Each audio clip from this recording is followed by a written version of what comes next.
אז ביום שהתאסלמתי, השייח נתן לי ספר שנקרא האסלאם, מה מדוע וכיצד. בספר הזה יש המון כלים והכוונה למתאסלמים חדשים. יש את התפילה באותיות בעברית, צורות קטנות והסברים על האסלאם. הוא נורא עוזר להתחלה. אני גם קוראת באינטרנט. והנה, אלחמדולillah, היום פתחו אצלנו את המרכז הזה, המרכז שכל כך חיכינו לו. המרכז הזה שייתן לנו כל כך הרבה כלים להיכנס לאסלאם, להיות יותר חזקים באסלאם, דאר אל סלאם, המקום הזה שתמיד דיברנו עליו, וכל כך רצינו להיות בו. היום אנחנו פה. זאת הסיבה להתכנסות שלנו פה היום, עם הצוות הזה שנמצא איתנו בכל שלב בתהליך הזה, עוזר ונמצא שם בשבילנו.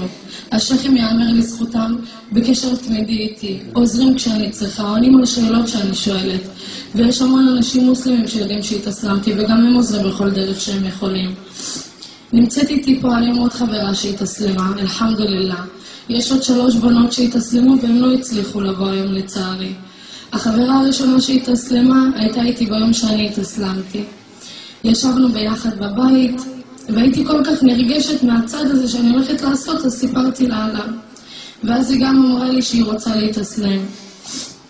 אנחנו חושבות כבר המון זמן לעשות את זה, אבל היא לא יודעת איך, אין לה את הכלים.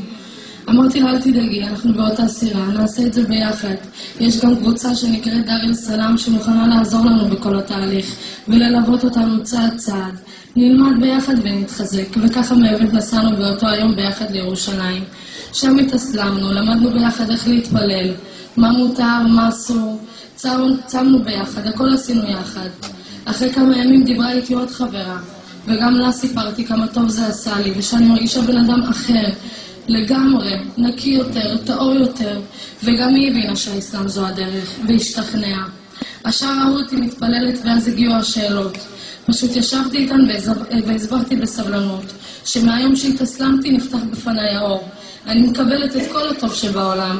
תיארתי להן את ההרגשה ברגע אמירת השהדה, הם קיבלו מזה צמרמורת, וביקשו שאני אדבר עם השייח, כל אחד בזמנה. הסברתי להם איך מרגישים את ההגנה של אללה ברגע האמירה של השהדה. הסיפור האחרון על ההתאסלמות היה שבוע לפני עיד אל אדחא. חברה ממש קרובה שלי ידעה שאני התאסלמתי, וכל הזמן הייתה שואלת אותי מה מותר, מה אסור, איך אומרים את זה ואיך עושים את זה. ראיתי שיש לה זיקה לדת המוסלמית ואמרתי לעצמי בדרך לשם, היא רק צריכה הכוונה נכונה. ישבתי איתה ביום שישי כל הלילה, הראיתי לה איך התפילה, מה אומרים, מתי סוגדים ואיך עושים וודו. ביום שבת בבוקר נסענו להתאסלם, והיום אלחמדולillah כולן מתפללות ונוהגות לפי הדת. לכולנו יש מעידות קטנות, אנחנו רק בתחילת הדרך, אבל אינשאללה אנחנו נגיע אל הטוב, נתחזק ונלמד, ועלה יתעלה איתנו בכל צעד, שומר ומגן. יש לי כמה דברים לומר למוסלמים שלא משקיעים בדת ולא מפיצים אותה. חבל לי. יש לנו דת כזאת טהורה, כזאת אמיתית.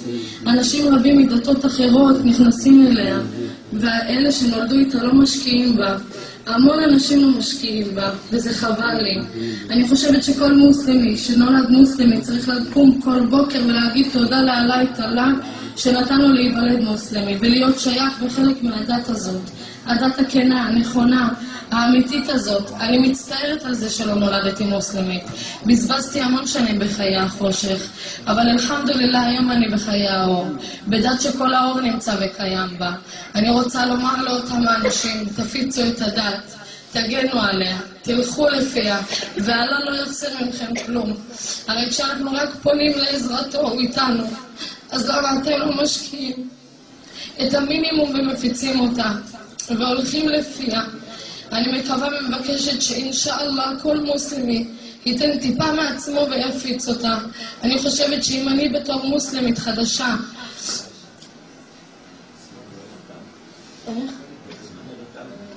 אני מסיימת, יש לי 2 שאלות. אני חושבת שאם אני בתור מוסלמית חדשה שיש לה המון קשיים ומסתתרת עם הדת מפיצה אותה, כל מוסלמי שנולד מוסלמי יכול להשקיע מעצמו את המעט ולהפיץ אותה, ללכת לפיה ולהגן עליה. לסיום אני רק רוצה להודות לכל אלה שתמכו בי ועברו איתי את כל התהליך הזה, ולבקש מכם, אחים ואחיות מוסלמים יקרים, תשמרו על הדת שלנו. יש לנו דת טהורה, זכה, נקייה, אמיתית ונכונה, ותנו טיפה מעצמכם.